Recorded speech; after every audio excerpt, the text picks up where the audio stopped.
ناظرین کرام، بڑا لطیف ایک واقعہ ہے اور دل چاہ رہا تھا کہ بس وہ آپ کو بیان کروں۔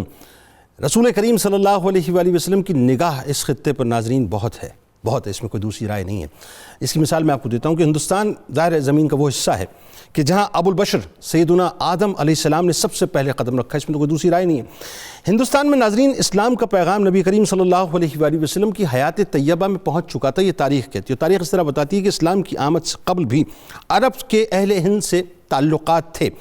عرب تاجر سندھ میں، یعنی سندھ سے اور مالابار کی جو اب مالابار کون سی جگہ ہے پہلے میں آپ کو کلیئر کر دوں۔ یعنی اگر آپ میپ کھولیں گے گوگل پہ، ورلڈ میپ کھولیں گے تو آپ کو نظر آئے گا کہ سندھ کا آپ یوں سمجھ لیجئے کہ وہ ساؤتھ ایسٹ کا جو ایریا ہے وہ مالابار ہے، یعنی ہندوستان کا آپ یہ سمجھ لیجئے کہ وہ ہندوستان میں چونکہ وہ بالکل بارڈر پہ کوسٹل ایریا ہے، جو کہ آج کیرلا کہلاتا ہے۔ کیرلا اسٹیٹ جو ہے اس کا نیا نام ہے مالابار کا۔ اب میں آپ کو اس طرح سے کلیئر اس لیے کر رہا ہوں کہ مالابار سے ظاہر لوگ آیا کرتے تھے نبی کریم صلی اللہ علیہ وسلم کی بارگاہ میں۔ جب ایک قبیلے کے لوگ حاضر ہوئے تو نبی کریم صلی اللہ علیہ وآلہ وسلم نے دریافت کیا کہ ایسا محسوس، یعنی کون لوگ ہیں جو ہندوستان کے مرد معلوم ہوتے ہیں؟ انہیں بتایا گیا کہ جی ہندوستان سے آئے۔ اچھا، ایک روایت میں آتا ہے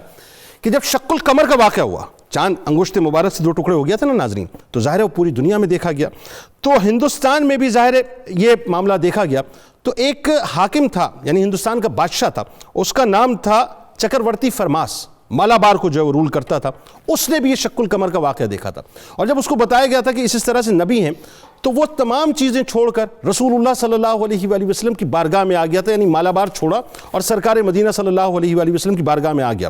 ابو سعید خدری علیہ رحمہ رضی اللہ تعالیٰ عنہ جو ہیں ایک روایت کرتے ہیں اور اس میں وہ ایک واقعہ بتاتے ہیں کہ ہندوستان سے کچھ لوگ آئے تھے اور تحفے تحائف سرکار مدینہ صلی اللہ علیہ وسلم کی بارگاہ میں بھیجے گئے، تو اس میں ایک بادشاہ نے تحفہ ادرکوں کا بھیجا تھا۔ سرکار علیہ السلام نے اسے تناول بھی فرمایا تھا اور صحابہ کو بھی دیا تھا۔ وہ قیاس کرتے ہیں کہ شاید یہ وہی ہیں، لیکن واقعہ کچھ ہوا ناظرین کہ وہ باقاعدہ سرکار مدینہ صلی اللہ علیہ وآلہ وسلم کی بارگاہ میں آئے چکرورتی فرماس، اور سرکار علیہ السلام کی بارگاہ میں ایمان کو قبول کیا، سرکار علیہ السلام کے دست مبارک پر بیعت کیا۔ وہاں رکنے کی آپ نے جو ہے وہ چاہ رکھی، سرکار علیہ السلام نے فرمایا کہ تم واپس چلے جاؤ۔ روایت یہ بتاتی ہے کہ یمن کی بندرگاہ جس کا نام ظفار ہے، وہاں پر ان کا انتقال ہو گیا، اور آج بھی ان کا مزار، یعنی اس ہندوستانی بادشاہ کا مزار وہاں پر موجود ہے۔ یعنی اگر میں یہ کہوں تو غلط نہ ہوگا کہ ہندوستان کی زرزمین پر بظاہر ایمان لانے والے تو بہت تھے، یا ایمان کی روشنی لے کر آنے والے تو بہت تھے، ایمان کی شمع لے کے آنے والے بہت تھے، لیکن سب سے پہلے اس شمع کو رسول کریم صلی اللہ علیہ وآلہ وسلم کے شق القمر کے معجزے نے جلا بخشی